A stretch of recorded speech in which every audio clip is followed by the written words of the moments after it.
Hello students, welcome you all at A futures institute online platform. आप सबका स्वागत करता हूं। मैं मदन स्वामी और मैथ्स एंड टीचर, और हम लोग रोजाना यहाँ पे मिलते हैं, डिफेंस की क्लासेस देते हैं बिल्कुल free of cost. What you mean by defence? जो बच्चे नए हैं या जो पेरेंट्स नए हैं, जो व्यूअर नए हैं, उनको बता दूं डिफेंस का मीन्स यहाँ पे होने वाला है एंट्रेंस एग्जाम की प्रिपरेशन कराते हैं। किन किन स्कूल्स में? सैनिक स्कूल का नाम सुना होगा आप लोगों ने, राष्ट्रीय मिलिट्री स्कूल नवोदय स्कूल, और RIMC राष्ट्रीय इंडियन मिलिट्री कॉलेज देहरादून। इन चार बड़े एग्जाम जो ऑल ओवर इंडिया लेवल पे पेपर होते हैं, उन सब के एंट्रेंस एग्जाम की क्लास 6th में उनकी एंट्री होती है, क्लास 9th में एंट्री होती है, क्लास 8th में एंट्री होती है। उन सारे एग्जाम के एंट्रेंस एग्जाम की प्रिपरेशन हम लोग इसी प्लेटफॉर्म पे बिल्कुल फ्री ऑफ कॉस्ट, सारे सब्जेक्ट्स को ध्यान में रखते हुए, मैथ्स क्लास स्टार्ट हो चुकी है, जीके स्टार्ट हो चुका है, इंग्लिश स्टार्ट हो चुका है, साइंस स्टार्ट हो चुका है, SST एंड रीजनिंग की क्लासेस बहुत जल्दी हो जाएगी। रीजनिंग क्लासेस मैं आपके लिए लेके आऊंगा। फिलहाल हम लोग कर रहे हैं PYQ, प्रीवियस ईयर क्वेश्चंस, उसके बाद पढ़ेंगे टॉपिक वाइज। आज PYQ में नंबर है RMS के पेपर का, क्लास 9th का पेपर डिस्कस कर रहे हैं जो 2018 का है। चलिए बात करते हैं हम लोग आज के इस सेशन की। How many non square number lie between 11 का स्क्वायर और 12 का स्क्वायर? तो इसका फॉर्मूला क्या रहता है? कोई भी नंबर है n और एक उसका अगला नंबर है n+1। जब कभी भी आपसे पूछा जाए ऐसे कंटिन्यू नंबर, देखिए 11 से 12 कंटिन्यू नंबर है ना, तो उसके बीच में कितने नॉन स्क्वायर नंबर लाई करते हैं, तो उसका फॉर्मूला होता है ओनली 2n। ये याद रखें हमेशा, फॉर्मूला क्या होता है? 2n। इसके अंदर आपका आपका n कौन है? 11, 12 के n+1, तो 2n बोले तो 11 इंटू 2, आंसर आ गया 22। यानी 22 नंबर्स लाई करते हैं किसके बीच में?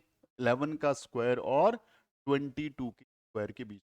चलिए बहुत ही आसान सा क्वेश्चन था कोई दिक्कत नहीं है इसमें। अगले क्वेश्चन की बात करते हैं। Which smallest number should be added to 2 to 3 so we make it a perfect square? अब यदि आपको स्क्वायर याद है तो देखते ही आप एक सेकंड में बोल देंगे सर 2 to 5 एक स्क्वायर नंबर होता है। यहां दे रखा है 2 to 3, कितना डिफरेंस? सर 2 का डिफरेंस है, यानी इसका आंसर कितना है? 2 है। सर 2 to 3 में 2 ऐड कर दोगे तो 2 to 5 बन जाएगा। 2 to 5 स्क्वायर नंबर है, कोई टेंशन नहीं है। लेकिन व्हाट इज द प्रोसीजर? यदि बड़ा नंबर आ जाए तो क्या प्रोसीजर है? तो देख लीजिए प्रोसीजर क्या है। 2 2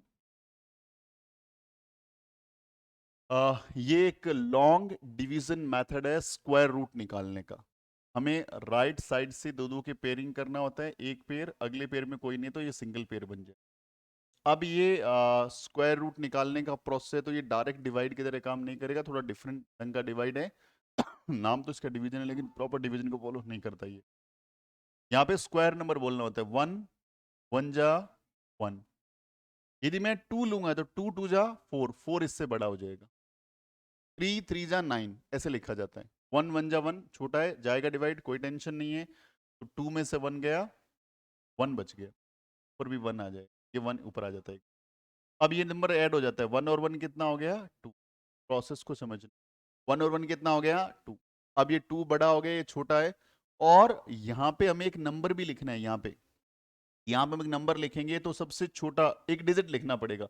अब डिजिट्स के अंदर 0 से लेकर 9 तक का ऑप्शन है। मैं 0 भी लिखता हूं तो 20 बन रहा है, 1 लिख रहा हूं तो 21 बन रहा है, 2 लिख रहा हूं 22 बन रहा है, 3 लिख रहा हूं 23 बन रहा है, 24 21 लिख सकता हूं। तो 20 बन रहा है, यहां तो 1 है, छोटा है, आगे का नंबर उतार लो, आंसर कितना आ गया? 1 2 3, 1 2 3। अब 2 के आगे यदि मैं 1 लिखूं तो 1 से मल्टीप्लाई, 21 बहुत छोटा है इससे। 2 के आगे 2 लिखूं 44, इससे बहुत छोटा है। 2 के आगे 3 लिखूं 69, बहुत छोटा है। 2 के आगे 4 लिखूं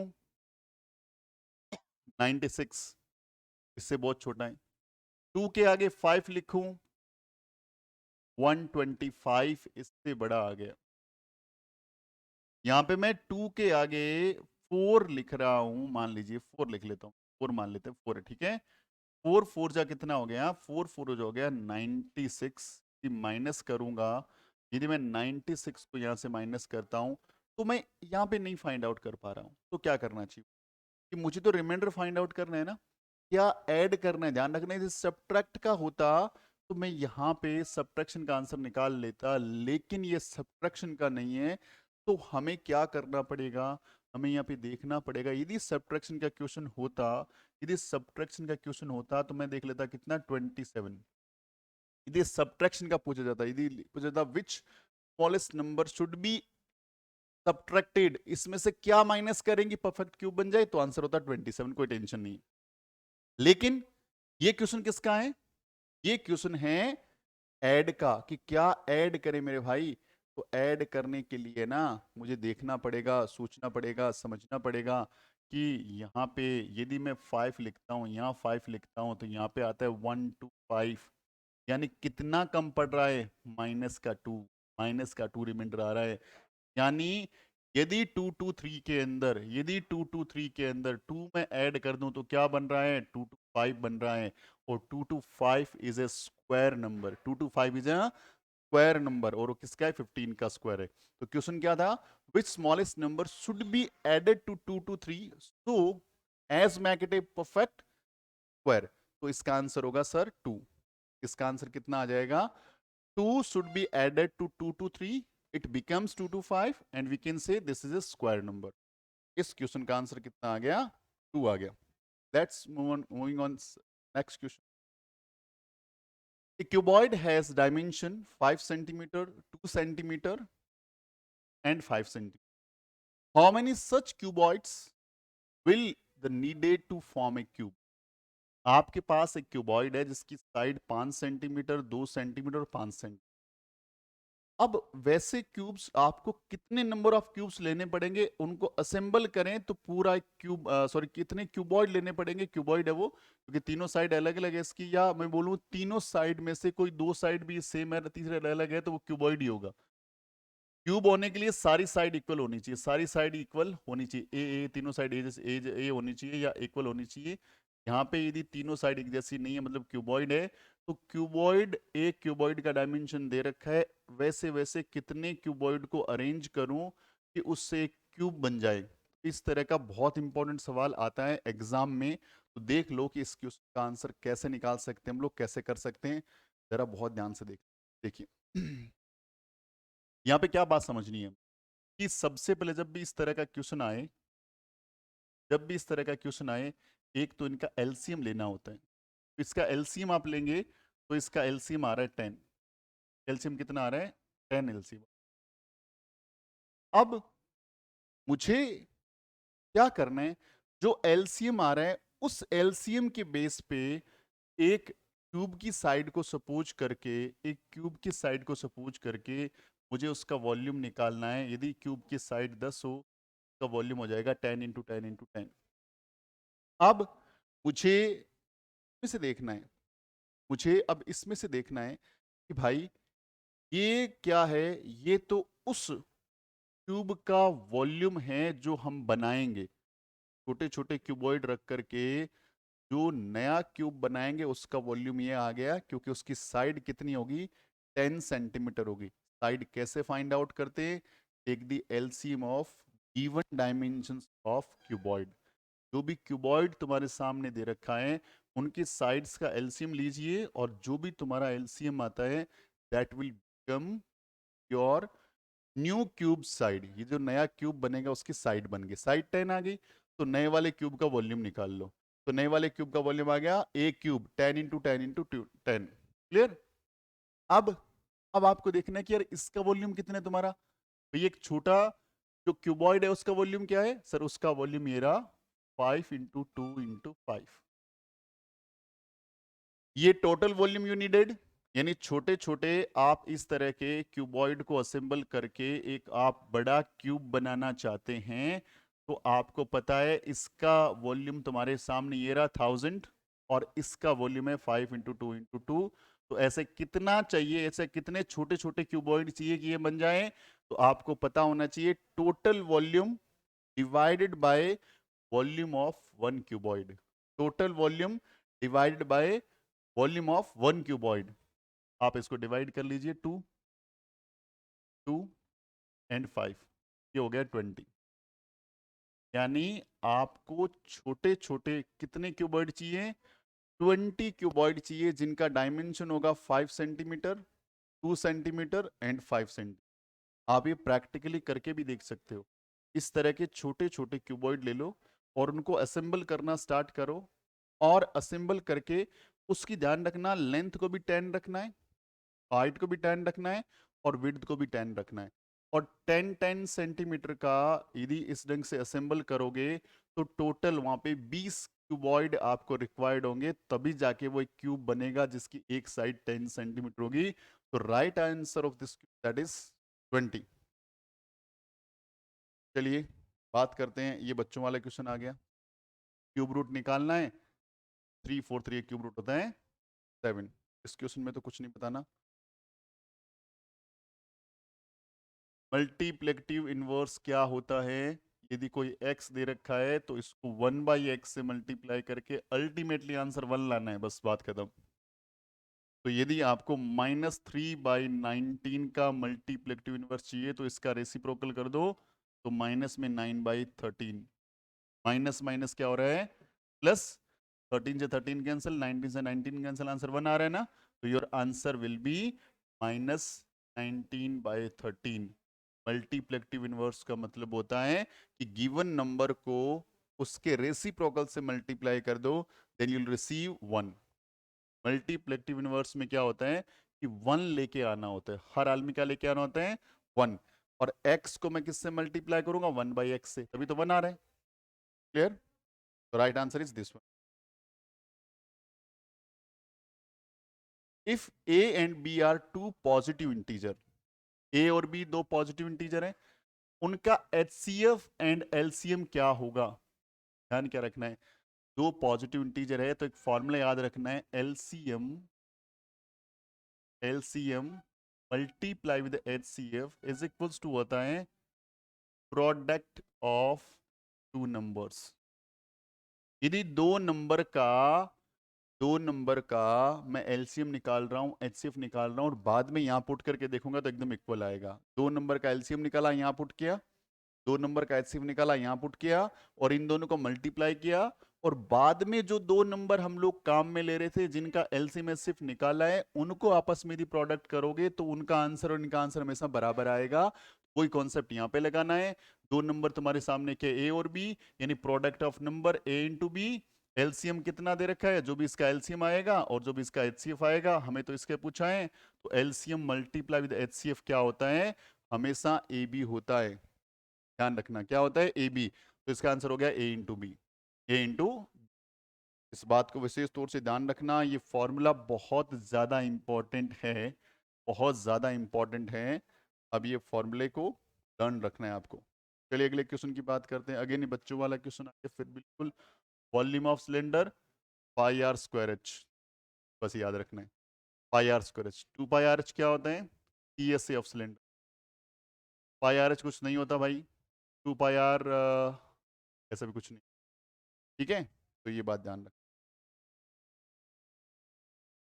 अगले क्वेश्चन की बात करते हैं।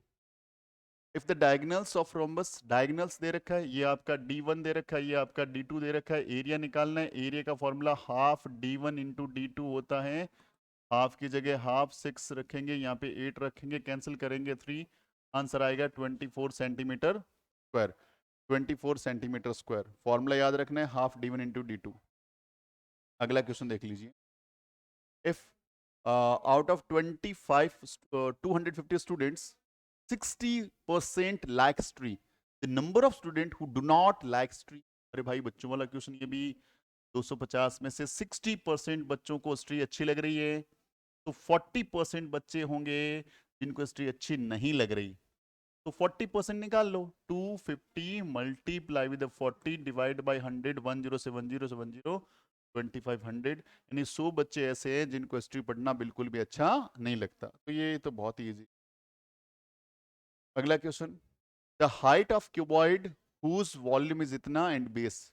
हाइट ऑफ क्यूबॉइड, उसका वॉल्यूम दे रखा है, वॉल्यूम आता है LBH, क्या दे रखा है 756। बेस एरिया होता है LB, कितना दे रखा है 63। तो आपको निकालना है उसका हाइट, कोई दिक्कत नहीं है। एल बी का वैल्यू कितना है 63, तो इसमें रख दो, इस एल बी की जगह क्या रख दो 63 मल्टीप्लाई विद एच 756। अब अब आपको देख लेना है कि 63 का अप्रोक्सीमेटली 12 टाइम आई थिंक है ना, 12 टाइम होगा। 63 को 12 से मल्टीप्लाई करो जरा, 12 3 जा 36 कैरी विद 3, 12 6 जा 72 एंड 75, हाँ बिल्कुल ये 12 टाइम कट रहा है, ये 12 टाइम कट रहा है। तो ये कितना सेंटीमीटर आ गया, 12 सेंटीमीटर आ गया। इसकी हाइट कितनी आ गई, 12 सेंटीमीटर। तो बहुत ही आसान सा क्वेश्चन है, एकदम इजी सा क्वेश्चन बना सकते हो। Which of the following number must be multiplied to get a perfect cube? भाई इसका प्राइम फैक्टर निकाल लो फटाक से। 2 से डिवाइड किया 1 टाइम, 9 टाइम, 6 टाइम, अगेन 2 से डिवाइड कर दो 9 टाइम, 8 टाइम, 2 से डिवाइड कर दो 49 टाइम, 7 से डिवाइड करो 7 टाइम, 7 से डिवाइड करो 1 टाइम। 2 का पेयर कंप्लीट हो रहा है, 7 का पेयर अनकंप्लीट है क्योंकि क्यूब के अंदर 3 के पेयर बना रहते हैं। Which number must be multiplied ना, 2 7 तुम्हारे पास है, 1 7 चाहिए, तो आंसर हो गया 392 multiply by 7, then it will become a perfect cube number. Multiply में आंसर होता मेरा 7। यदि पूछा जाता कि बताइए 7 to 9 को किससे डिवाइड करें, then it will become a perfect square, perfect cube number. तो देखिए भैया इसका तो पेयर बन रहा है, इनका पेयर नहीं बन रहा, तो इनको हटाना पड़ेगा। It means that number divided by 7 into 7 यानी 49 से इसको डिवाइड करोगे, then it will become a perfect cube number. ध्यान रखना बेटा, बहुत ही आसान सा कॉन्सेप्ट है। A% is the discount percent on the market price X। X के ऊपर A% का डिस्काउंट, तो डिस्काउंट कितना, A का A% निकाल लो X का, X multiply with A upon 100 यानी AX अपॉन 100, इसका डिस्काउंट हो गया। कहाँ पे है, ये रहा राइट आंसर इज सी, कुछ भी नहीं है, बहुत ही आसान सा क्वेश्चन था। यदि कोई नंबर ऐसे बाहर है, अंदर ब्रैकेट के अंदर 2 नंबर है, आगे जाकर के ये नंबर अंदर जाके हर जगह डिस्ट्रीब्यूट हो रहा है, ए बी और बी सी डिस्ट्रीब्यूट हो रहा है, और डिस्ट्रीब्यूटर का नाम क्या हो गया, distributive property, distributive property. Next question, volume of cube दे रखा है आपको, सरफेस एरिया निकालना है। वॉल्यूम ऑफ, ये होता है ए क्यूब 64, ए का वैल्यू √64 क्यूब रूट, ए का वैल्यू आ गया 4 सेंटीमीटर। क्लियर है। अब आपको सरफेस एरिया निकालना है, फॉर्मूला 6 इंटू साइड स्क्वायर, तो 6 मल्टीप्लाई साइड कितना है 4 इंटू 4, ये साइड आ गया इसका 4 आ गया ना, ये वाला मेरा क्या हो जाएगा, ये वाला। अब बात को ध्यान से समझना है, वॉल्यूम 64 है, साइड 4 आ गया, क्या निकालना है, surface area of cube. Surface area का फॉर्मूला 6 इंटू ये होता है 4 4 जा 16, 16 6 जा होता है 96 centimetre square. Answer is 96 centimetre square. Clear. आज की क्लास का अंतिम क्वेश्चन करते हैं, आज थोड़ा सा छोटा लाइव सेशन रखेंगे अपन लोग। स्क्वायर रूट निकालना है, बहुत ही आसान है। इसको इससे मल्टीप्लाई, सॉरी 110 मल्टीप्लाई करिए, तो ये हो जाएगा 4401, 441 डिवाइड बाई 4। 441 का स्क्वायर रूट कितना होता है 21, 4 का स्क्वायर रूट कितना होता है 2, कैंसिल कर दो, आ गया 10.5। बहुत ही आसान सा क्वेश्चन, कुछ नहीं करना, 10.5 इसका राइट आंसर है। तो इस ढंग से आज के सारे क्वेश्चंस बहुत इजी क्वेश्चन आ रहे हैं आरएमएस में, तो सिंपल मुझे कॉन्सेप्ट को पकड़ना है, आगे बढ़ना है। तो मिलते हैं अगली क्लास में सेम इसी टाइम, तब तक उन्हें ख्याल रखें, खूब सारी पढ़ाई करें। Wishing you very all the best and जय हिंद।